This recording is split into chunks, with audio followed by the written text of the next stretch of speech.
तर social media हँडलरवरनं त्यांनी या शुभेच्छा दिलेल्या आहेत। वळूयात पुढच्या महत्त्वाच्या बातमीकडे।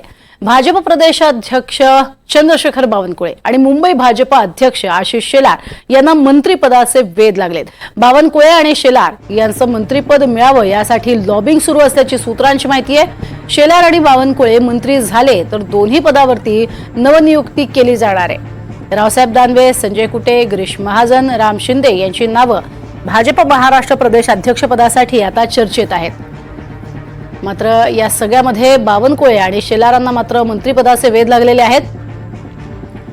गेल्या काही काळापासून आपण पाहिलेलं होतंच भाजप प्रदेश अध्यक्ष चंद्रशेखर बावनकुळे यांची अपेक्षा आहे की यावेळेला मंत्रिपदी वर्णी लागावी। अधिक माहिती घेऊयात सागर कुलकर्णी यांच्याकडनं। सागर, एकीकडे मंत्रिपदाचे वेध लागलेले पाहायला मिळतात बावनकुळे आणि शेलारांना, तर दुसरीकडे आपण बघतोय नाव समोर येतंय वेगवेगळी जी अर्थातच महत्त्वाची नावं आहेत महाराष्ट्रातली भाजपची जी अध्यक्षपदासाठी चर्चेत आहेत।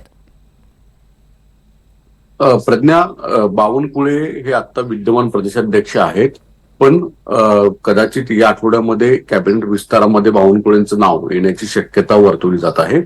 अर्थात विदर्भमधून जर बावनकुळे यांना कॅबिनेट मंत्रिपदावर वर्णी लागली तर मात्र मग महाराष्ट्र प्रदेश पदावर पुढील कालावधीमध्ये बावनकुळे हे एकच पद घेतील, ते कॅबिनेट आणि प्रदेशाध्यक्षाची दोन पदं नसतील त्यांच्याकडे असं समजतं। यामुळे विदर्भातून किंवा मराठवाड्यातून असं काही नाव समोर जे येत आहेत चर्चेला, त्याच्यामध्ये प्रामुख्याने जी नावं येतात त्यात एक संजय कुटे यांचं नाव आहे, जे कुणबी आहेत, ओबीसी आहेत। भाजपचा एक महत्वाचा वोटर बँक जो आहे ओबीसी, त्यात महत्वाचा एक रोल करणारा भाग आहे। दुसरीकडे जी चर्चा सुरू आहे त्यानुसार राम शिंदे जे धनगर समुदायातून येतात, नगर जिल्ह्यातले आहेत, यापूर्वी ते फडणवीसांच्या कॅबिनेटमध्ये कॅबिनेट मिनिस्टर राज्यमंत्री म्हणून त्यांनी काम केलेलं आहे। रोहित पवार यांचे कट्टर विरोधक म्हणून ते ओळखले जातात।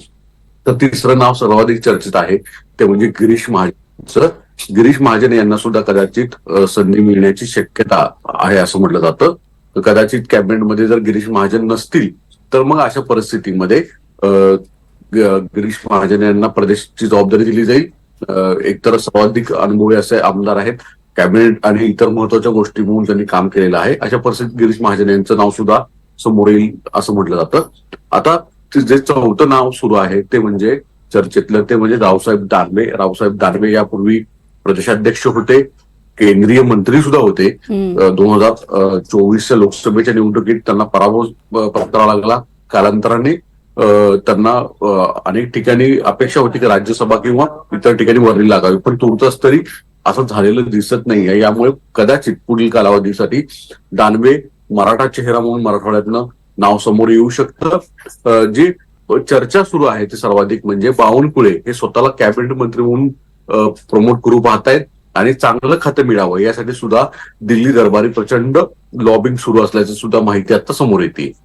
नक्कीच, मात्र नक्कीच तुर्तास धन्यवाद या संपूर्ण सविस्तर माहितीसाठी।